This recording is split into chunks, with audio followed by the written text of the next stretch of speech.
Showtime. Welcome everyone to the weekly Parsha Shir, sponsored by the UJA in the memory of the Yidden that were killed last year in Simchas Torah.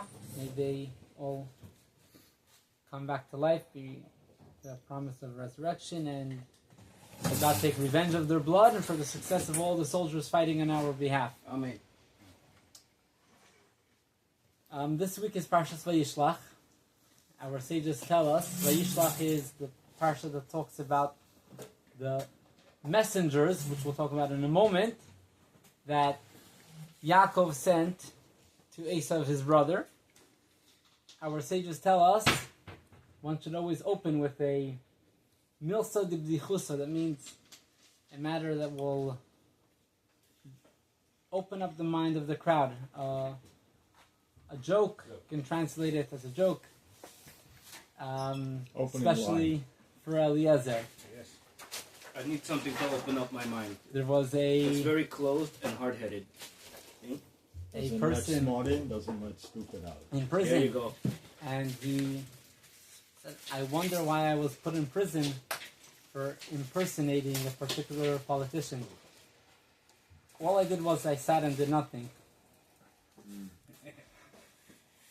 So we're going to talk not exactly about that concept, but slightly we're going to get into that idea of impersonating. So here we have the papers, the handouts, sheets for this lesson.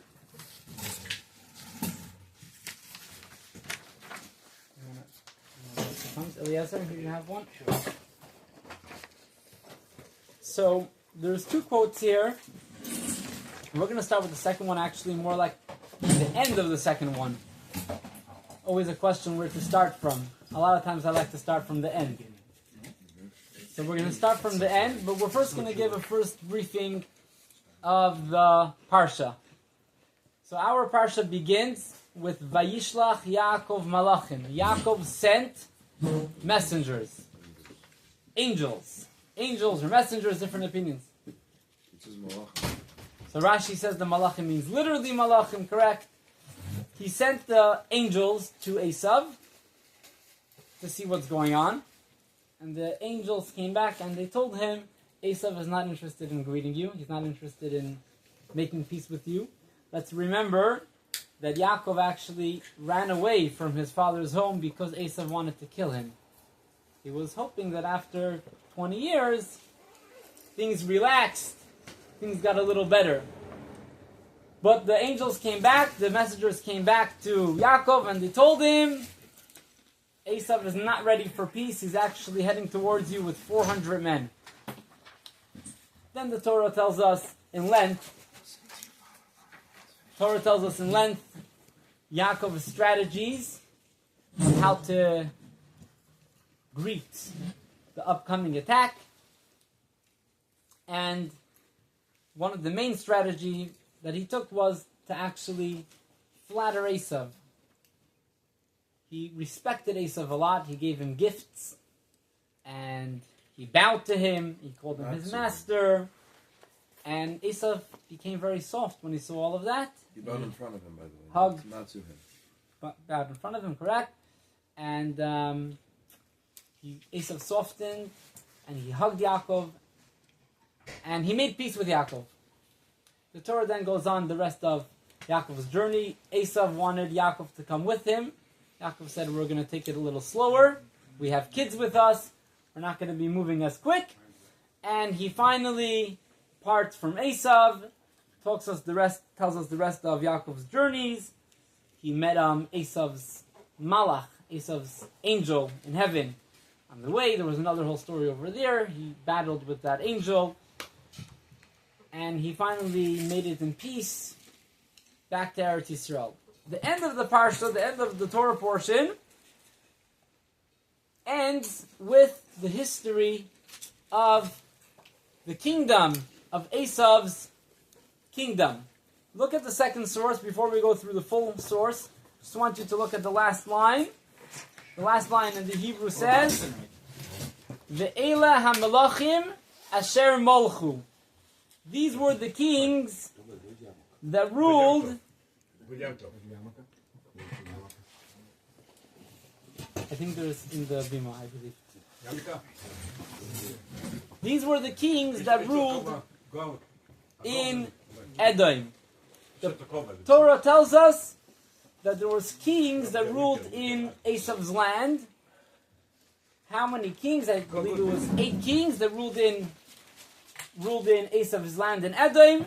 And the Torah tells us that these kings ruled before the region of a king for the children of Israel. Before there was a king for the children of Israel, that's when Esav had kings in his country. There was only kings in Esav's country until there was a king by the Jewish people. Once there was a king by the Jewish people, Esav had no more kings ruling in Edom, ruling in his land. How do you say Edom in English? Probably just Edom. Edom? What year are we talking about? Edom. It's talking about from Esav's times until the Jewish people began to have kings. So, they had kings before the Beit HaMikdash? They had kings already?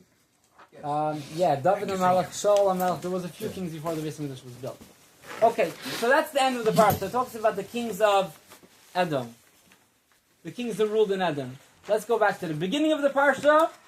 The beginning of the Parsha tells us, like we mentioned, that Jacob sent these angels. And the angels came and told him that Esau is coming for war. And the strategy that Yaakov took was to be very kind and soft with Esau. He decided not to fight him. He first sent off 3 groups of gifts. Enormous amount of animals, of cattle. Cattle, not just kosher animals. He also sent camels, many, many animals, lots of a very wealthy gift. And Esau was surprised by the gift. Yaakov did it in a very clever way. He didn't give it all at once. First one group with gifts came. Surprise gifts. And Esau was like, wow, what's that? And they told him, this is 3, it was 3 groups. And they told him this is a gift coming from your brother Yaakov. And he's just amazed from the amount of cattle. I mean, even today, once upon a time it was probably more. Today a cow probably cost 5,000 plus. Once upon a time, 2,000. Okay? Once upon a time, the value of a horse and of a cow would be the value of at least of a vehicle. And he gave him tens and tens of these animals. One group came, shocked him. Between $900 and $3,000 nowadays. Okay, here we go. How much? 900 to 3,000. Talking about the price of a Mustang. So David averaged it exactly, 2,000, almost exactly. You remember David.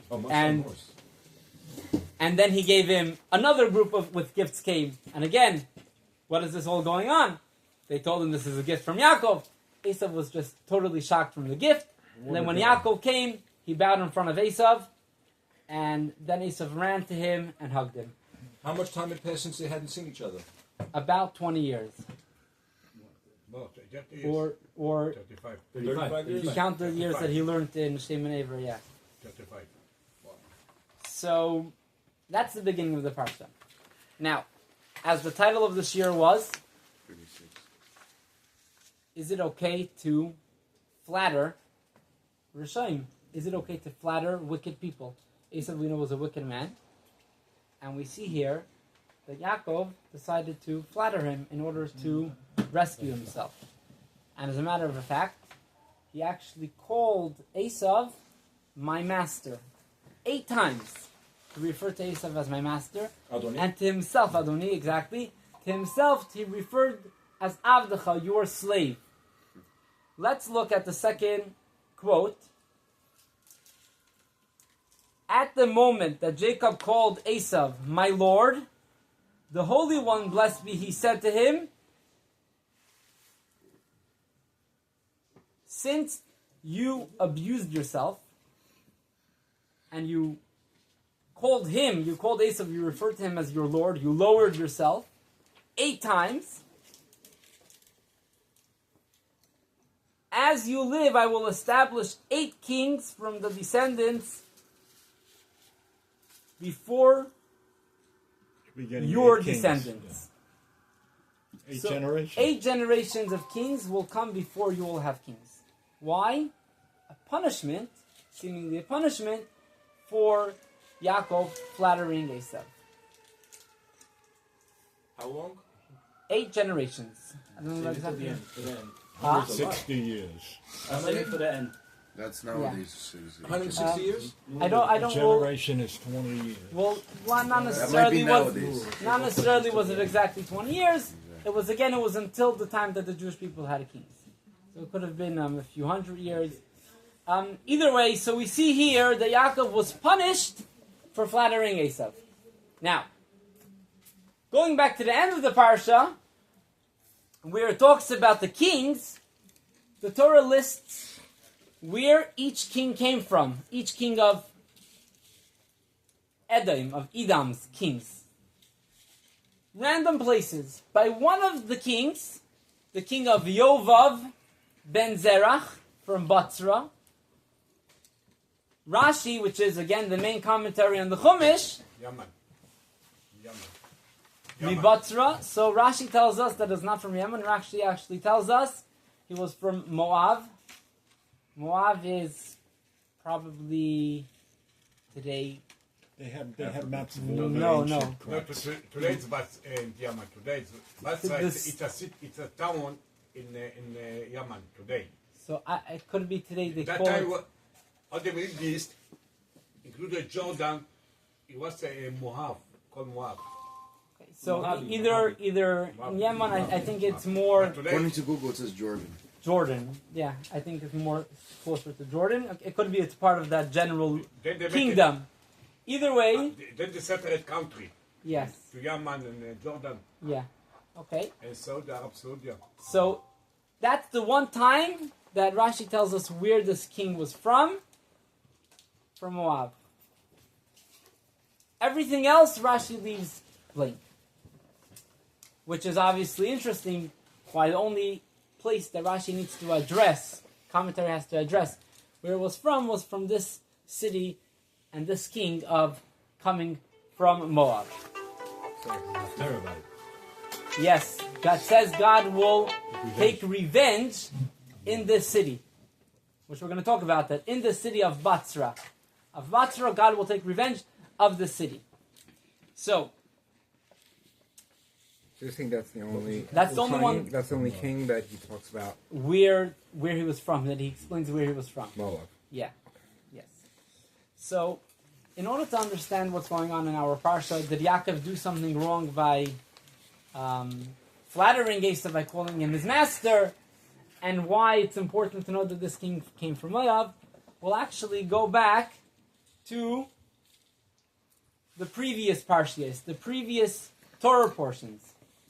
Where do Yaakov and Esav start? Anyone is familiar where they started from? In the womb. Very good. In Rivka's womb.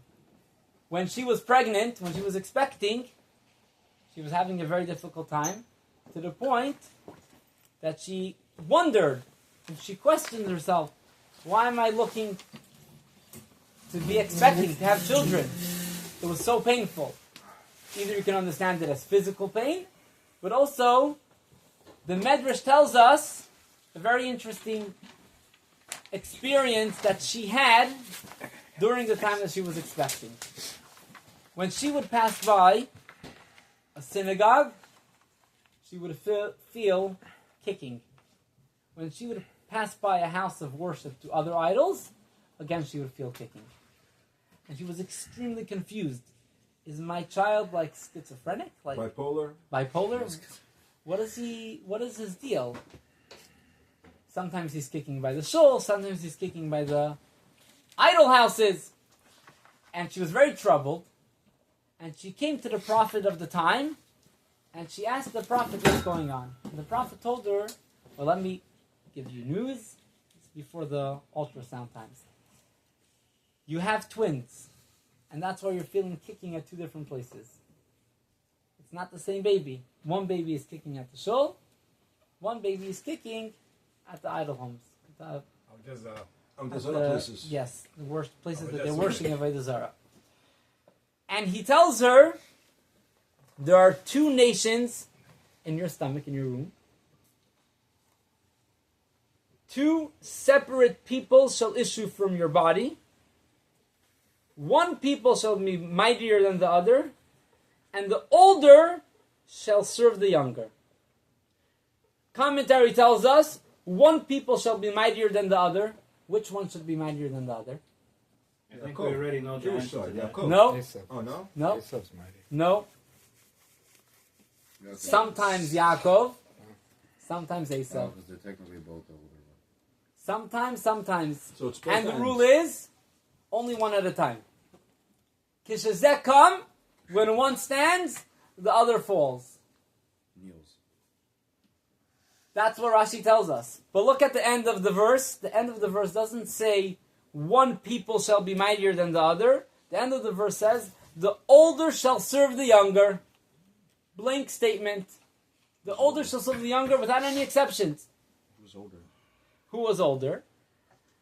The way they were born was Esav was older. Later we found that Esav sold the rights, but the older one was Esav. So Esav is going to have to work and serve Yaakov. Commentary tells us, Rashi tells us, one people shall be mightier than the other. That refers to the kingdom. That refers to the kingdom. The whole kingdom, first kingdom. La'oim- the first. La'oim is malchus. La'oim, Rashi says, Ein la'oim ela malchus, means the kingdom. So one kingdom will be stronger than another. But again, the end of the verse says the older will work for the younger.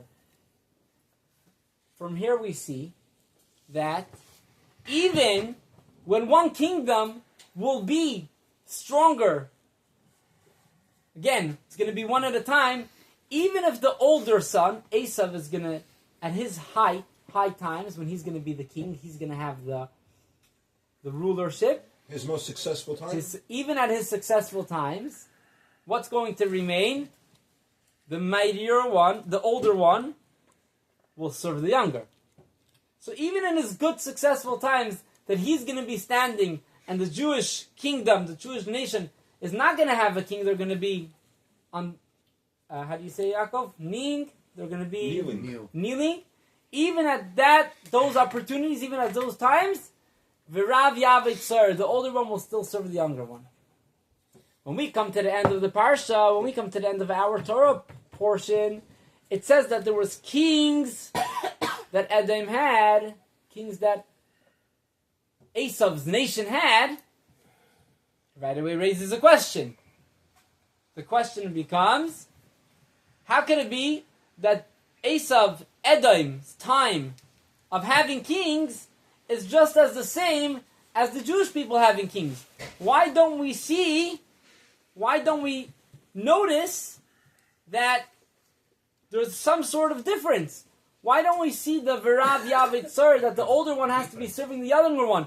You're putting a blank statement that they had kings just as the Jewish people had kings.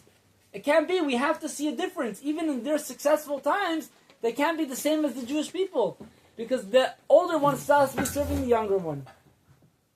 And that's why Rashi points out, if you notice, all of these kings, they didn't come from Edom themselves. They never managed to appoint a king of their own. Even when they had a king, they pulled their king from other nationalities. They never had the ability to have a proper rulership. Autonomous, their own king. Correct. There's one king that it seems like he did come from Edom, from the city of Batsra, which they seem to be from Edom. And Rashi tells us no. Even that king, which seems like he came from a city that was in the territory of Edom, was really not Edom. It was really a different nation. It was really a different area, Moab. Why is that city confused with Edom? Because that city, because they associated themselves with Edom, God will punish them together with Edom. And that's why whenever we see the punishment that Esav's kings will have, we list also the city because of their association with Edom.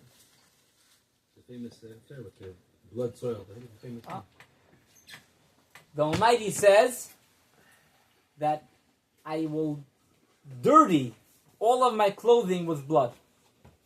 When? when I'll be coming to take revenge from the city of Batzra.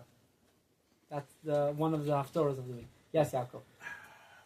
Is Balak connected to this? Because Balak, as the king of Moab, wasn't the real king. He was sort of hired from Midian. It's similar. It's not here. We're talking about Edom, but It's an interesting connection it is because a similar idea. since Moab is the one that is mentioned by Rashi, we have a whole parsha dedicated to Balak as the king of Moab. I think there's deeper connection to if we dig deeper, maybe we'll find it. We have a Parashat Balak, no? Yeah, that's what Yaakov just said. I'm saying connection because he wasn't already the king. He was hired from Midian, so it's interesting. So he's on loan. Yeah. But also, point number 2, maybe when it says that the older will serve the younger, maybe that's always also like the mighty. It depends who's mightier, because in a way, Esau was older, but it also, in a way, Yaakov bought the Bechorah. So in a sense, Yaakov could also be looked at as the older one, in a sense. So maybe throughout history, it could also switch. So let's go back. We'll take that from that point. So Yaakov just mentioned that we know that Yaakov bought we have 2 Yaakovs. Yeah, not necessarily we're talking about you. What? Yaakov bought The birthright. the birthright, the first With birthright. fool? Was it fool? Was it beans? You got a good deal. You got a good deal. Yeah, we're not going to get into that story, but he bought it. So perhaps we can say that the reason why we find that Yaakov himself bowed down to his brother Esau against the prophecy that says that the older one will have to serve the younger one, and here the younger one is serving the older one. He's telling him, "Oh, you're my master, I'm your slave." Perhaps it was because Yaakov is bringing up an idea because he sold the right, and now he's not anymore the younger one. He's the older one, so he needs to work to the younger one, which now became Esau. And the angel that he battled confirmed that the Bechir was good. Why is Esau Bechor? Why is I'm so glad that I have them that often. You're saying in reality. why Esau come out before? So you have them. No, I understand. You have that medrash that says that. I asked. Yes, And I can answer also. Yeah. So I can answer why.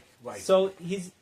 You have a reason, no? The reason is because really Yaakov was conceived first. Because Yaakov was conceived first, so Esau, which was conceived second, came out first. So these are all ideas that would bring out that really Yaakov was the younger one. Really Yaakov would be the older one, the first serving one. the younger one. Okay.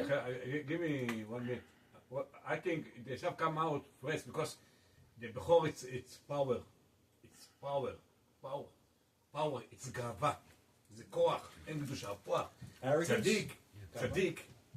יש לו כוח רוחני, אבל אין לו כוח פיזיקלי. כוח פיזיקלי. This why Esau got the כוח פיזיקלי, not בקדושה. He was a wrestler. Okay. The צדיק saying got כוח פיזיקלי. So tzaddik is more humble. He's not physical strength. It's more spiritual strength. Yeah. More okay. But then after he got everything, all the next עולם הבא, he got the tzaddik. Also, you could say Esau is material. He knew there's gold and everything is here. 1 second. The Let women, him they finish. want to come out first. Okay. And why Yitzchak? Why you have to come with Rivka and Yitzchak? Same with Yaakov. Why? Because Hashem promised to Abraham, you'll be after Amim. Okay. Yitzchak is the son of Abraham, right? So therefore Yitzchak come for Amim. Mesav ba'u Amim. Amim. Okay. This is also the reason. Okay, Esav so come that with twins with Yaakov. Okay, so this is explaining why it was 2 nations. Okay. Either way, back to this point. Maybe the reason why Yaakov was willing to call Esau his master is he saw himself as being the older one now, needing to serve the younger one. But this would all fit until we look at the Parsha that tells us the story of the blessings that Isaac gave to Jacob. Who? To Yaakov. The brachos that Yitzchak gave to Yaakov. Among the brachos that Isaac gave to his son was, you should be a master over your brother. You should be a master over your brother. Where was he? So again, let's getting the blessing. let's review the story for a second, and this will clarify a lot. Yaakov came quickly with the food to his father, supposedly tricking his father. He came with the food to his father, and his father ate and blessed him. You're going to be a master over your brother. Now, Esav, as Yaakov leaves, Esav comes in. And he's like, Father, I got food for you. I was like, who are you? I already had a whole meal. And he says, what do you mean? I'm Esav, your son. And Esav cries out and he says, Father, you must bless me. Are you limited in your blessings? And Yitzchak tells him, I can't bless you. Why can't I bless you? He says, no blessing will ever be able to help you. Why? Because there's a halachic ruling that whatever a slave owns belongs to his master. I made your brother a master over you. So whatever you're going to get will belong to your brother. So Yitzchak tells Esav, the way God set it up is that you have to be under your brother. You're the older one. You have to be working for the younger one, your brother Yaakov. What did Yitzchak tell him? He told him, I will give you some. He gave him physical blessings. Yaakov got the spiritual blessings. Esav got some physical blessings. He got rich land and etc. And he also told him an interesting statement. When Yaakov's descendants will not be acting properly, when they will not be acting properly, then you're going to be able to throw off the yoke of your younger brother. If Yaakov will not act properly, you're going to be able to throw off the yoke of your brother. That's all he told him. The most you're going to be able to gain is that you won't have the yoke of your brother over you. Always. Not all the time. Not if Yaakov is acting properly, you will have to serve him, and the yoke of Yaakov will be on you. If Yaakov won't be acting properly, then you won't have his yoke on you. But what did he not tell him? You're never going to be able to rule over Yaakov. Yaakov will always remain your master. He will always remain on the top. He will always remain the master. Sometimes you won't have to work for him, but you'll never be able to become his master. And therefore, Even if Yaakov is not doing even the if right thing? Yaakov is not doing the right thing, the most you can do is you can throw off his yoke. But you're still going to remain the slave, and he's going to remain the master. You're just not going to have to work for him at those times. You can see it today. Now- You can see it today. Yeah. All the So, goyim, they work. They for us. The goyim. Most of the goyim, they work for us. okay. Yeah, so we see that. Like, No, helper, all houses, helpering. I mean, don't the Jews own Hollywood? Every- This is being recorded, by the way. This is being recorded. Yeah.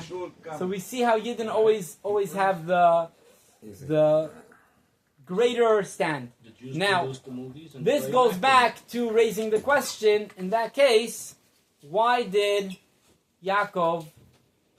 Yaakov calling Esav a master? Now, we find that God promised Yaakov himself that you're going to be protected. So why was Yaakov concerned when he saw Esav coming against him? So the Medrash tells us he was concerned. Rashi tells us, commentary tells us, he was concerned maybe by his sinning, perhaps, maybe by him sinning, he lost God's promise. Yaakov was very humble, extremely humble. He was very harsh on himself. And he was concerned that he lost merits by some sort of sin that he maybe did. Not that he knows that he did a sin, but perhaps. Wasn't it sent to trick Yitzhak? Perhaps he did some sort of sin which would have made him lost He was the fine. promise His mother that he told him got to do it. from He didn't want to do it. He was got just from honoring his mom. got from Can't help him. He did it just God. because she told him. He didn't want and to. that's He why still he was didn't. concerned, and he asked he prayed again to God, even though God already promised him. So we can say that for the same reason he was concerned that he lost the direct promise from God to him because of sin. maybe also this prophecy that the older needs to work for the younger also wouldn't apply. But again, we can't say that because Esav was clearly told that even if Yaakov will sin, even if Yaakov will not be doing the proper thing, never will Esav come his master. Never will Esav come his master. So here we come to the very, very fascinating idea that Yaakov teaches us, which Torah is a living Torah, the definition of life, something that continues on. The definition of truth and life is continuous. Something that doesn't continue is not really true. It doesn't really live. Something that has a limited lifespan is not true life. Sheker. And therefore, whatever we study in the Torah is actually a life lesson, an everlasting lesson for us. Amen. And that will clarify what's going on in this story of Yaakov seeming to flatter Esav. Now, just in order to clarify, we may think that Yaakov made a mistake by flattering Esav, because we find that he was punished. Without a doubt. He was punished. And David, you look at the second quote here, you can have it. We know you're allowed to flatter. We know you're allowed to flatter someone to save your life. From the Gemara. So very good, very good. Yaakov is bringing up. Also There's a allowed to Gemara kill him that to tells save your us. life. There's a Medrash that tells us. Flattering is easier. The Medrash that tells us No. that it is permitted. Trust me on this one. It is permitted to flatter Rishayim in Olam Hazeh. It's permitted to flatter Rishayim in Olam Hazeh. Yeah. And how does the Medrash know that you're allowed to lahachnif to a Rasha? How do we know you're allowed to flatter a Rasha in Olam Hazeh? The Medrash tells us we learn it from Yaakov. So whoever thinks Yaakov did something wrong, the Medrash clearly tells us Yaakov did not do nothing wrong. Even though we find that he was punished, so we have to understand why he was punished. But that doesn't change the fact that he didn't do something wrong. Why he was punished for not doing something wrong, we'll see. But it's clearly a fact that what Yaakov did was okay, and not only was it okay, it actually teaches us, and from Yaakov we learn that it is permitted to flatter a Rasha. Is it humility? To be humble? Or what? No, we'll see. Flattering a Russia doesn't make them humble. No, The person that's flattering, he's lowering So himself. to your point, it doesn't say that he Repeat sinned. what It you said that just you said. lowered yourself. Hishpalta. Yeah, You abased good. yourself. Therefore, mida keneged mida, you're going to be lowered from Esav. Not necessarily a punishment. Okay, that's a good point. Yes, David? You're validating debasing yourself by flattering someone. You're validating the base of yourself. By Debasing yourself.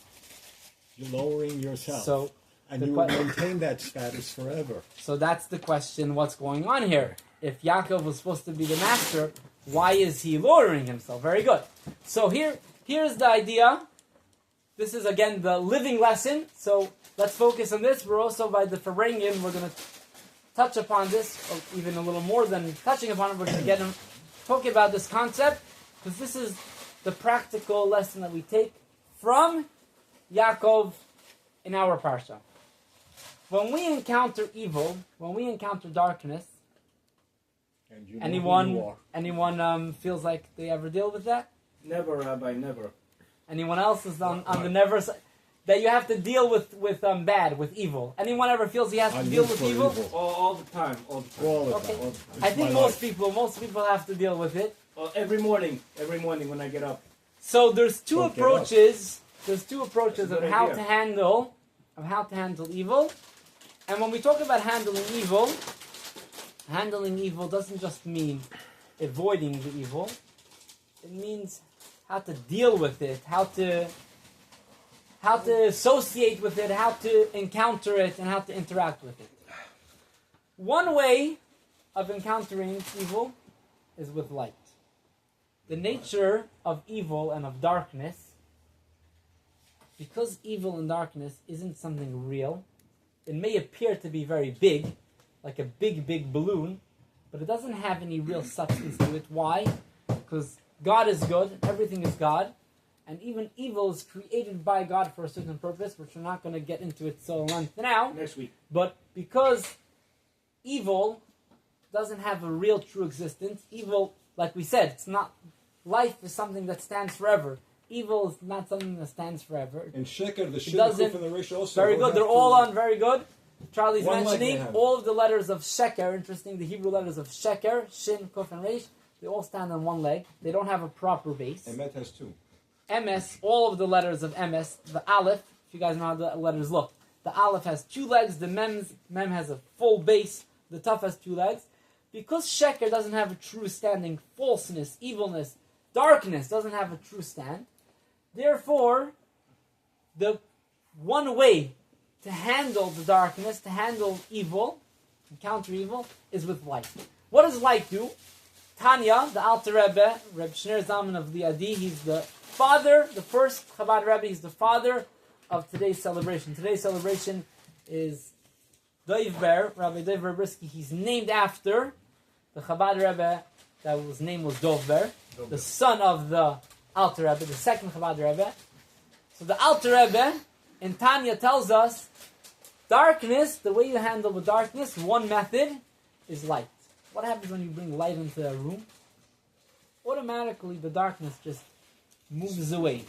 Dissipates. The more lightness you bring in, the more darkness moves away. So if you're in a very, very dark place, let's say it's like a thick darkness, like it was in Mitzrayim by the plague of darkness, so you need a little more light. But always the approach is, you never have to talk to the darkness, you don't have to deal with the darkness. Shine a light. You, as a matter of fact, you don't even have to go to the darkness. You can stand from far. Today we know there's powerful lights that can shine far, far, far distances. You shine a light, and the darkness just evaporates. When the darkness evaporates, anything good that was covered in the darkness will be able to be elevated, sifted, and refined. Tell me, the Mitzrayim weren't able to walk. It was so dark they couldn't even Rabbi, move. We're getting there. We're getting there in a few They saw weeks. lights in the sky. Huh? New Jersey's been put on lockdown because they saw lights in the Yes, sky. there's such light When? that can affect Today. Why? You live in New York. What are you You're talking supposed to be about? used to strange things. Lockdown. Lockdown, yeah. It's like Oh, yeah, by the emergency- Farbrengen, you'll there's elaborate. emergency In effect. Lights. What kind of For light? how long they did that? So let's put this aside for now. Just, Okay, you want to know nuts. something? Light does You not see stop. nothing in the And news you know what a about light year is? Check. The closest I just star is did. 4 light Again. years away. I did That twice. means the light, when you look at a star and you see the light from that star and you're receiving that light, it was emitted 4 years 4 ago. years away. Right. That's And the power of that's light. the power of light. That's the power That's the of closest star. Okay. And that's, So you know how they're far that same is? Speed, too. 26 billion Yeah, miles. yeah. It's So 26 this teaches billion us- What miles. we're going to do, we're 186,000 going to arm the Israeli army with flashlights, and when Hamas comes, No, just kill the them high with school China in Newark flashlight got in shut their down eyes. because somebody in the school had a gun. So No, just a moment. That's what So this is one approach of how to deal with the darkness. Shine a light. Shine a light. You don't have to deal with the darkness even. You stand from far, you shine a light, and it cleans it up. Let's just make this a little It's more just practical. metaphoric, that's Yes, all. Alan. What is this light? And it's not a real Oh, what is solution. this light? So this light, we can use actual physical light to understand this concept. You have a dark room, you put in a little candle, a little Hanukkah candle. The candle, the size of the candle is maybe, the size of the flame is maybe a centimeter, or usually less. It's a small Called the wick. candela. A tiny, tiny candle, and it lights up a meter, 2 or 3. So just to understand the concept, even in the most literal sense of the matter, like, but what does it mean? What does it mean practically, Alan is asking. When a person is encountering a certain struggle, he's dealing with certain evil, let's even say with himself, if he has a temptation to do something he shouldn't be doing. The best method, in a certain sense, we're going to talk about another method, but the best method is very simple. Add light. What does it mean adding light against the evil temptation? Adding positive, a good action, a good thought, think positive, do positive, talk positive, and you'll see how without talking to the temptation, without conversating with the temptation, just ignore the temptation for a moment, open up a Jewish book, study, go do a favor to a person, you'll see how the temptation will stop disturbing you.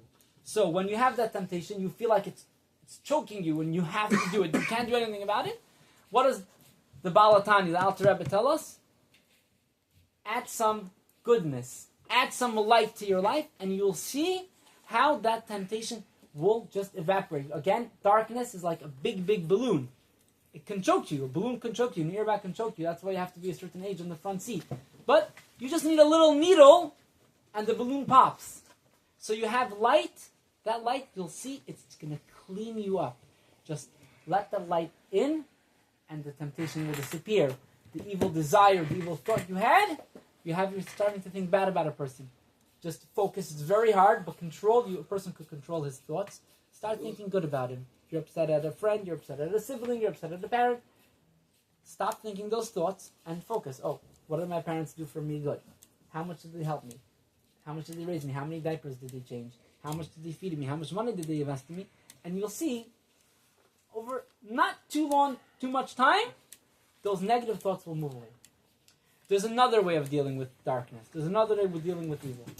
Which this is a much, much, much more difficult way, which has a very big disadvantage, and that is to deal face to face, direct the negativity, focus on the negativity, and talk to it. Someone's getting ready for a party. What does that mean? So that means you're confronting it? Confront, exactly. Don't skip the temptation. Don't skip the darkness. Confront it. When you confront the darkness, there is a very big risk. First of all, you're not going to be able to focus on good. When a person confronts evil, he can't focus on good. He's busy confronting the evil. That's the first disadvantage. So how's that Even if he's going to be successful to overcome the evil, at the time that he's involved in the evil, he's not involved in the good things. He's getting himself dirty. He's getting himself bloody. That's the reality when he's confronting the evil. Besides for the confronting the evil, the fact that he's getting messy and dirty when he's confronting the evil, there's another disadvantage, which this is something that we have to be very careful with, and that's why this is a method that can only be used in certain circumstances with proper guidelines. A person can fall. When a person deals and confronts something negative, he may win and he may lose. And therefore, he must be extremely careful when he deals with this evil. Now, there is a great advantage in confronting the evil rather than shining a light on the evil. What is the advantage of confronting the evil? First, directly. The advantage of confronting the evil is that you actually can clean up the evil and refine the evil. When you shine the light on the darkness, you eliminate and you get rid of the darkness. If there was any advantage that the darkness could have had, which we'll talk about what that means, if there's any advantage that the darkness could have had, No, we need you for minion. the light will totally eliminate it and get rid of it. Whereas if you sit with the darkness when you confront it and you deal with it, you clean it up, you can clean off the bad parts and take advantage of that situation. Let's take for an example to understand this concept. Esav, we'll finish off with this point.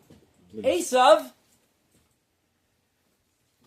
his source was higher than Yaakov's source. Esav had a certain advantage over Yaakov. What was that advantage that Esav had over Yaakov? Esav had a higher source in holiness, and we see this in the excitement and passion that Esav had. Yaakov was a tremendous tzaddik, like our good side, but our good side has a nature of being very relaxed. Our negative side has a very passionate nature. If we want to be able to use passion to serve God, where does that passion come from? When we go to daven, we don't usually have a passion. When we go to do something wrong, a lot of times we get very excited. We're not even something wrong. When we go to do something physical, we move with much more excitement, materialistic, than when we go to do something holy. If we want to be able to take that passion from the material side of ourselves and apply it to our good side, we need to deal with that passion and not just shine a light to ignore it and to erase it. Yaakov took a risk, which he was punished for. But he knew that God's ultimate intention of creating the world was to accomplish that Esav, which is our negative side, should admit from his own goodwill that Yaakov is greater, that the younger one is greater. In order to bring the negative side to admit that the good side is greater, the younger one is greater, Yaakov knew there was one way.